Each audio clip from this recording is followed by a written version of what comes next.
رمضان رمضان رمضان سكون واطمئنان رمضان رمضان والصلاة والسلام على رسول الله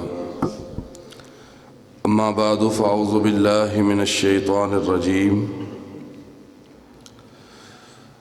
عن أبي موسى رضي الله تعالى عنه قال قال النبي صلى الله عليه وسلم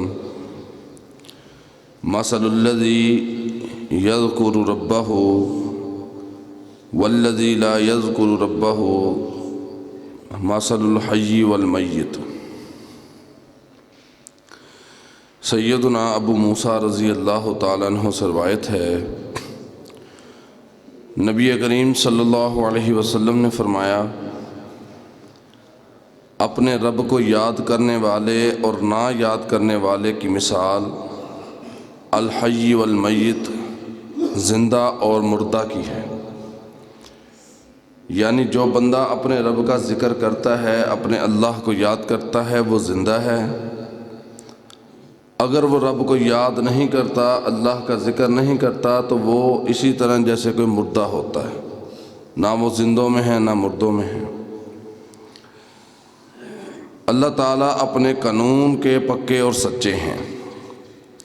جو انسان اللہ تعالیٰ کو کثرت سے یاد کرتا ہے، اللہ کا کثرت سے ذکر کرتا ہے، تو اللہ بھی اپنی مجلسوں میں اس کو یاد کرتے ہیں۔ اللہ تعالیٰ کا ارشاد ہے، فَاذْكُرُونِي أَذْكُرْكُمْ، تم مجھے یاد کرو میں تمہیں یاد کروں گا۔ سیدنا ابو ہریرہ رضی اللہ تعالیٰ عنہ کہتے ہیں، میں نے نبی علیہ السلام کو فرماتے ہوئے سنا، آپ فرماتے ہیں اللہ تعالیٰ فرماتا ہے کہ میرا بندہ میرے متعلق جیسا خیال کرتا ہے میں اس کے لیے ویسا ہی ہوں۔ جب وہ میرا ذکر کرتا ہے میں اس کے ساتھ ہوتا ہوں، اور اگر وہ مجھے اپنے دل میں یاد کرتا ہے تو میں بھی اس کو اپنے دل میں یاد کرتا ہوں۔ اگر وہ مجھے اپنی مجلس میں یاد کرتا ہے تو میں بھی اس کو اس سے بھی زیادہ بہترین مجلس میں یاد کرتا ہوں۔ اور اگر وہ میرے ایک بلشت میرے قریب آتا ہے تو میں ایک بازو کے قریب اس کے قریب جاتا ہوں، اور اگر وہ ایک بازو میرے قریب آتا ہے تو میں دو بازوؤں کے قریب اس کی طرف آتا ہوں، اور اگر وہ میری طرف چل کر آتا ہے تو اللہ فرماتے ہیں کہ میں اس کی طرف دوڑ کر آتا ہوں۔ دیکھیے کہ ہم لوگ دنیا داروں کے لیے کتنی کوشش محنت کرتے ہیں۔ اگر ہمارا کوئی بندہ کسی جگہ پر ذکر خیر کر دے، ہم اس کو دوبارہ بھولتے نہیں ہیں۔ تو میرا رب کتنا رحمان ہے کہ اگر ہم اپنی مجلس میں اس کو یاد کرتے ہیں تو وہ اس سے بھی بہترین مجلس میں ہمیں یاد کرتا ہے۔ ہم اس کو اپنے دل میں یاد کرتے ہیں تو اللہ اپنے دل میں یاد کرتا ہے، اور اس رحمان کے دل میں آنا کوئی عام اور چھوٹی بات نہیں ہے۔ اس رحمان کے دل میں اپنے لیے جگہ بنا لینا ہی سب سے بڑی دنیا اور آخرت کی کامیابی ہے۔ اسی طرح چند آیات اور حدیث جس میں اللہ تعالیٰ نے مومنوں کی نشانی بیان کی کہ وہ مومن وہ ہوتے ہیں جو اللہ کا ذکر کرتے ہیں۔ ایک آیت میں فرمایا، الذین یذکرون اللہ قیاما وقعودا وعلی جنوبہم، عقل مند تو وہ ہیں جو کھڑے بیٹھے اور لیٹے ہر حال میں اللہ تعالیٰ کا ذکر کرتے رہتے ہیں۔ دوسری جگہ پر فرمایا، الذین آمنوا وتطمئن قلوبہم بذکر اللہ، وہ لوگ جو ایمان لائے اور جن کے دل اللہ کی یاد سے آرام پاتے ہیں۔ الا بذکر اللہ تطمئن القلوب، خبردار دلوں کو اطمینان پہنچانے والی چیز اللہ کا ذکر ہے۔ اور اس آیت سے اگر ہم یہ معنی مراد لیں کہ دل کی تمام بیماریوں کے لیے شفا بھی اللہ کا ذکر ہے تو یہ کوئی مبالغہ نہیں ہوگا۔ کسی کو دل کا کوئی مسئلہ ہے، بال بند ہیں، اٹیک کا مسئلہ، کوئی مسئلہ ہے، آپ ہر وقت اللہ کا ذکر اپنی زبان پر جاری رکھیں، آپ کے تمام مسائل کو حل کر دیا جائے گا۔ اللہ فرماتے ہیں، وَالذَّاكِرِينَ اللَّهَ كَثِيرًا وَالذَّاكِرَاتِ، وہ مرد جو اللہ کو کثرت سے یاد کرتے ہیں اور وہ عورتیں جو اللہ کو کثرت سے یاد کرتی ہیں، ان کے بارے میں انعام کیا ہے؟ اعد اللہ لہم مغفرۃ و اجرا عظیما، اللہ تعالیٰ نے ان کے لیے بخشش اور اجر عظیم اور مغفرت رکھی ہے۔ اسی طرح ایک اور جگہ پر فرمایا یا ایھا الذین آمنوا اذکروا اللہ ذکرا کثیرا، مومنو اللہ تعالیٰ کا بہت زیادہ ذکر کیا کرو، وسبحوہ بکرۃ و اصیلا، اور صبح و شام اس کی تسبیح، اس کی پاکی بیان کیا کرو۔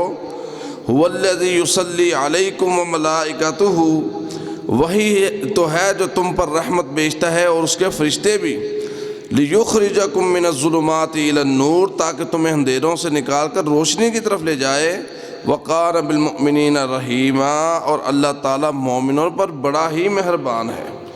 یعنی اگر آپ اللہ کا ذکر کرتے رہیں گے تو اللہ رب العالمین آپ پر رحمت بھیجیں گے، اللہ کے فرشتے آپ پر درود بھیجیں گے، یعنی آپ کے لیے رحمت کی دعا کریں گے، اور پھر اللہ آپ کو اندھیروں سے نکال کر روشنی کی طرف لے جائیں گے، گمراہی سے نکال کر ہدایت کی طرف لے جائیں گے، بے چینی سے نکال کر سکون کی طرف لے جائیں گے۔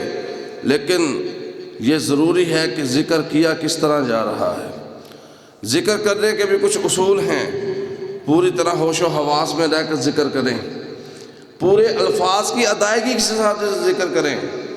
ایک لفظ ہے سبحان اللہ، تو آپ پڑھیں گے سبحان اللہ، پھر اس کا فائدہ ہے آپ نے اس کے ایک ایک لفظ کو صحیح طرح ادا کیا۔ اگر آپ کہیں سبحان اللہ سبحان اللہ سبحان اللہ سبحان اللہ، یہ کون سا ذکر ہے بھائی؟ آپ نے تو ذکر کی روح تک کو مسخ کر کے رکھ دیا۔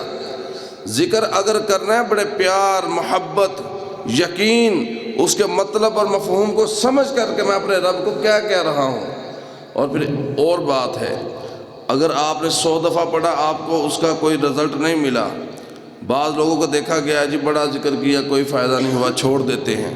آپ مجھے یہ بات بتلائیں، کسی جگہ پر روشنی کی ضرورت ہو، ہم ایک بلب آن کرتے ہیں، چلاتے ہیں، اگر وہ کفایت نہ کرے تو ہم اور چلا دیتے ہیں، بڑھا دیتے ہیں کہ ہم اس کو بھی بند کر دیتے ہیں۔ کسی جگہ پر گرمی ہو، پنکھا ایک چل رہا ہے، وہ کفایت نہیں کر رہا تو ہم 2 چلاتے ہیں کہ ہم پہلے والا بھی بند کر دیتے ہیں، ظاہر سی بات ہے بڑھاتے ہیں۔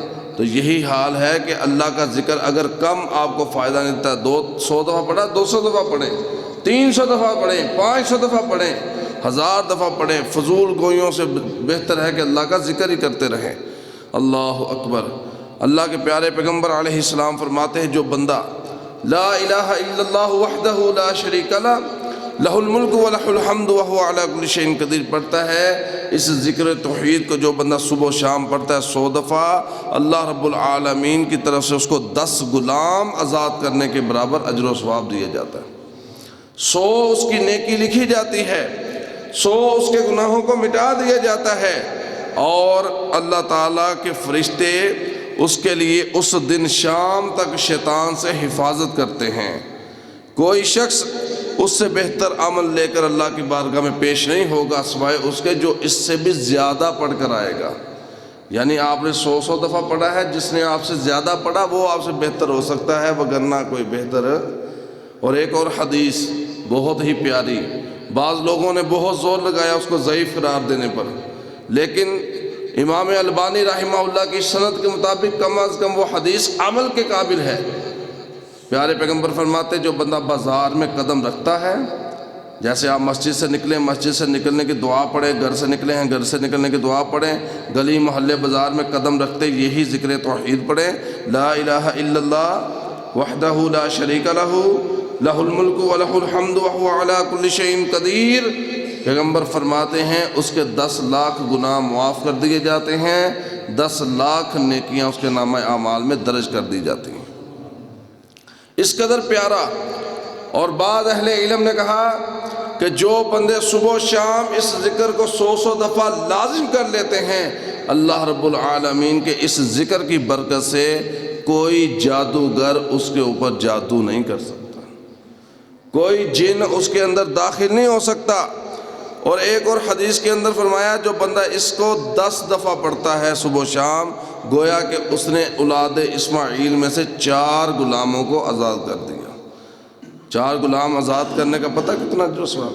اسی طرح آگے سبحان اللہ و بحمدہ ہی ہے، پیارے پیغمبر فرماتے جس نے دن میں 100 دفعہ پڑھا اس کے سارے گناہ معاف کر دیے جائیں گے اگرچہ سمندر کی جھاگ کے برابر بھی ہوں۔ بہت ہی خیر و برکت والا ذکر ہے۔ جو بندہ رزق کے معاملے میں پریشان ہے، سبحان اللہ و بحمدہ صبح و شام اپنے اوپر لازم کر لیں۔ بھوکے رہنا تو گوارا ہو سکتا ہے، روٹی نہیں کھائی خیر ہے، یہ ذکر نہیں چھوٹنا چاہیے۔ اس کے آگے دوسری حدیث صحیح بخاری کی آخری، سبحان اللہ و بحمدہ سبحان اللہ العظیم، جو بندہ یہ پڑھتا ہے پیارے پیغمبر فرماتے ہیں کلمتان حبیبتان، اللہ کے ہاں 2 کلمے ایسے ہیں جو اللہ کو بڑے ہی پیارے ہیں، خفیفتان علی اللسان، زبان پر پڑھنے کے اعتبار سے ہلکے ہیں، ثقیلتان فی المیزان، اور میزان میں ان کا وزن اس قدر زیادہ ہے کہ اللہ رب العالمین کے ہاں اس قدر زیادہ وزنی کوئی بھی ذکر کوئی بھی عمل نہیں ہوگا۔ وہ کون سے کلمے ہیں؟ سبحان اللہ و بحمدہ سبحان اللہ العظیم۔ میرے محترم پیارے بھائیوں، اسی طرح کوئی مسئلہ مسائل ہے، دکھ ہے، پریشانی ہے، اللہ کے پیغمبر فرماتے ہیں احب الکلام الی اللہ 4، اللہ کے ہاں 4 کلمے جو بہت ہی پیارے ہیں، اللہ محبت کرتے ہیں، وہ کیا ہیں؟ سبحان اللہ والحمد للہ ولا الہ الا اللہ واللہ اکبر۔ یہ 4 کلمے، اور آپ کو یہ رمضان المبارک کا گفٹ دینے لگا ہوں کثرت کے ساتھ۔ جو پیارے پیغمبر سے رمضان میں نمازوں کے علاوہ ثابت ہے وہ کیا ہے؟ رمضان المبارک میں پیارے پیغمبر کثرت سے قرآن پڑھتے تھے، لیکن ایک بندہ کاروبار کی وجہ سے یا کسی بھی وجہ سے کثرت سے قرآن نہیں پڑھ سکتا، یا اس کو پڑھنا نہیں آتا، اس کی روانگی اتنی نہیں ہے، وہ یہ کلمہ پورے رمضان کا جو بہترین ذکر ہے سبحان اللہ والحمد للہ ولا الہ الا اللہ واللہ اکبر، یہ کلمہ اپنی زبان پر جاری رکھے، اللہ اس کو بہترین اجر و ثواب عطا فرمائیں گے۔ اسی طرح ایک حدیث میں آتا ہے سبحان اللہ بھی صدقہ ہے، الحمدللہ بھی صدقہ ہے، اللہ اکبر بھی صدقہ ہے۔ اللہ تعالی ہمیں صحیح معنوں میں سمجھنے کی عمل کرنے کی توفیق عطا فرمائے۔ وآخر دعوانا ان الحمدللہ رب العالمین۔